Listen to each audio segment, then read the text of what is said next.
ਸਵਾਗਤ ਹੈ ਜੀ ਇੱਕ ਵਾਰ ਫਿਰ ਆਪ ਸਭ ਦਾ ਅੱਜ ਦੇ ਸੈਗਮੈਂਟ ਵਿੱਚ। ਮੇਰਾ ਸਾਥ ਦੇਣਗੇ ਕ੍ਰਿਸ ਪ੍ਰਾਈਜ਼, ਜਿਹੜੇ ਕਿ ਕਿਸੇ ਸਮੇਂ ਐਡਿਕਟਡ ਸਨ।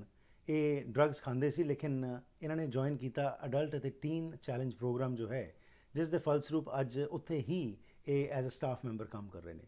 ਸੋ ਇਹਨਾਂ ਕੋਲੋਂ ਗੱਲਬਾਤ ਕਰਕੇ ਜਾਣਕਾਰੀ ਲੈਂਦੇ ਹਾਂ ਕਿ ਡਰੱਗ ਐਡਿਕਸ਼ਨ ਦੇ ਕੀ ਨੁਕਸਾਨ ਨੇ ਤੇ ਕਿਉਂ ਕਿਸੇ ਨੂੰ ਵੀ ਇਸ ਵਿੱਚ ਨਹੀਂ ਪੈਣਾ ਚਾਹੀਦਾ। ਸਵਾਗਤ ਕਰਦੇ ਹਾਂ ਕ੍ਰਿਸ ਪ੍ਰਾਈਜ਼ ਦਾ। Chris, welcome to the program. Thank you very much for having me. Thank you for being here. Thank you.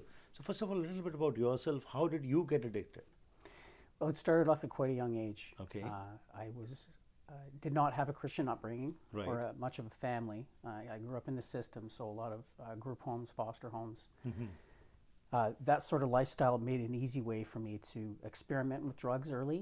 Right. And it stuck. Okay. And you were completely engulfed in drugs. You know, what kind Very of drugs much. were you taking? Primarily methamphetamine. Right. But cocaine, heroin, Mm-hmm. painkillers, those types of things, whatever I could get my hands on. You were in BC or you were living somewhere else? This was during my time in Alberta Okay. as a youth, yeah. Right. So as a youth, it was easy that you got enticed by these drugs, and that completely changed your life. Very much so. What was that time in your life when you thought that enough is enough and now I need to change myself? Was it some instance or there was some guidance from someone? What happened? I did have some introduction to a person I now know as Jesus. Okay. Over the course of my life. Mm-hmm. There was promptings and there was a seed that was planted here and there. It wasn't until roughly 2012 that I realized that the way I was living, it wasn't going to be sustainable.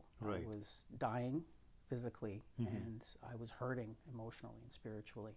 And it was then that I was prompted to go to the program Teen Challenge. So somebody told you about it, or was it in the church you came to know? How did you come to know about I've heard the name quite a bit. Okay. It's a household name, especially with people that are familiar with faith in Canada, especially with people who are familiar with what addiction can do to families. Right. Because it is pretty far-reaching.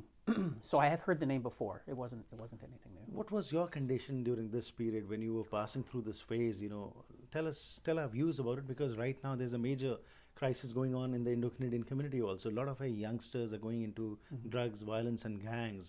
And with this imagination that life is going to be great, there's a lot of money and everything. What exactly it is? Okay. Well, I think the idea that, especially growing up, when you don't have mentors, or where we have a situation, especially this social issue in the West, where many families are fatherless. Right.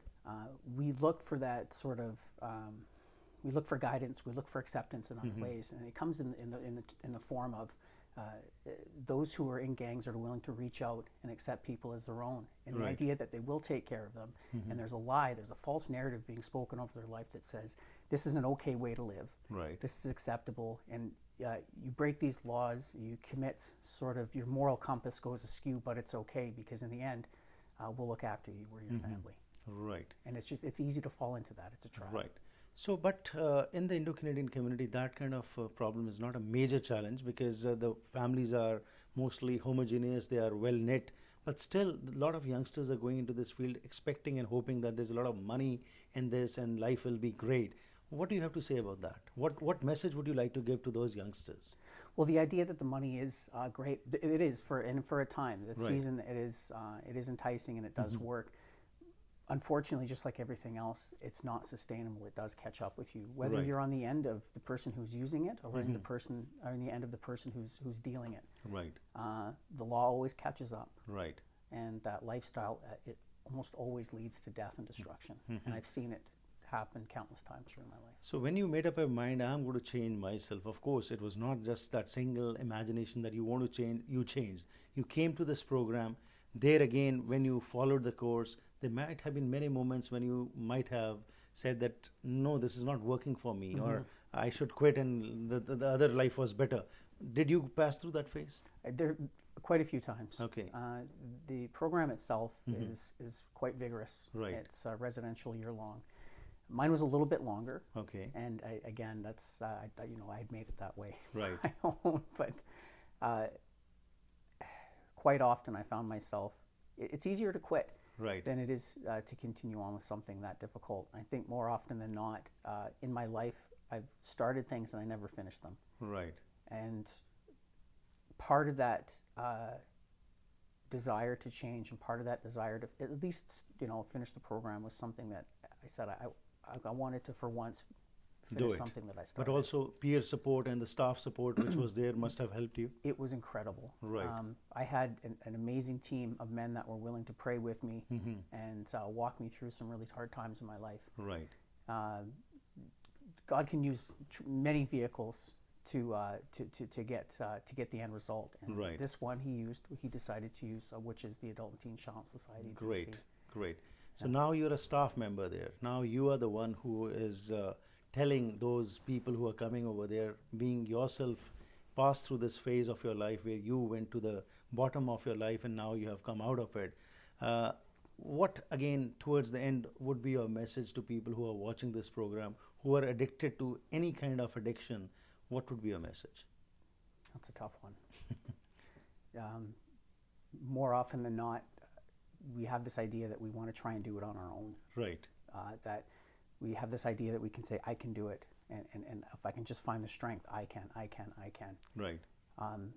The willingness to submit and be molded and be changed, and allow people that have been there and walked through that before you, allow them to guide you, and to listen to that and sort of adhere to that guidance. I think that's paramount. Right. For me, the only thing that changed my life, the only reason I am still standing here today is by the grace of God. Wonderful. That's great. Yeah. Congratulations for taking this initiative to be the master of your own life, and now you're trying to bring about the change in others. Thank you and best wishes for being here. Thank you very much. Thank you. So ਜੋ ਅੱਜ ਅਸੀਂ ਗੱਲਬਾਤ ਕੀਤੀ ਉਸ ਦੇ ਵਿੱਚ Chris price ਨੇ ਜੋ ਸਾਨੂੰ ਦੱਸਿਆ ਹੈ ਕਿ ਇਹ ਵੀ ਇੱਕ ਐਸੀ ਜ਼ਿੰਦਗੀ ਚੋਂ ਗੁਜ਼ਰੇ ਜਿਸ ਵਿੱਚ ਕਿ ਬਹੁਤ ਕੁਝ ਮਾੜਾ ਹੋਇਆ ਇਹਨਾਂ ਦੇ ਨਾਲ, ਅਤੇ ਇਹਨਾਂ ਨੇ ਰਿਅਲਾਈਜ਼ ਕੀਤਾ ਕਿ ਮੈਂ ਡਰੱਗਸ ਖਾ ਰਿਹਾ, ਮੈਂ ਗੈਂਗਸ ਵਿੱਚ ਆ ਰਿਹਾ, ਮੈਂ ਵਾਇਲੈਂਸ ਕਰ ਰਿਹਾ, ਇਹ ਸਮਾਪਤ ਹੋਣਾ ਚਾਹੀਦਾ ਹੈ। ਇਸ ਕਰਕੇ ਇਹਨਾਂ ਨੇ ਟੀਨ ਅਤੇ ਅਡਲਟ ਜੋ ਇਹ ਚੈਲੰਜ ਗਰੁੱਪ ਹੈਗਾ ਕੰਪੀਟੀਸ਼ਨ, ਇਸ ਦੇ ਵਿੱਚ ਜਾ ਕੇ ਆਪਣੇ ਆਪ ਨੂੰ ਇਨਰੋਲ ਕੀਤਾ।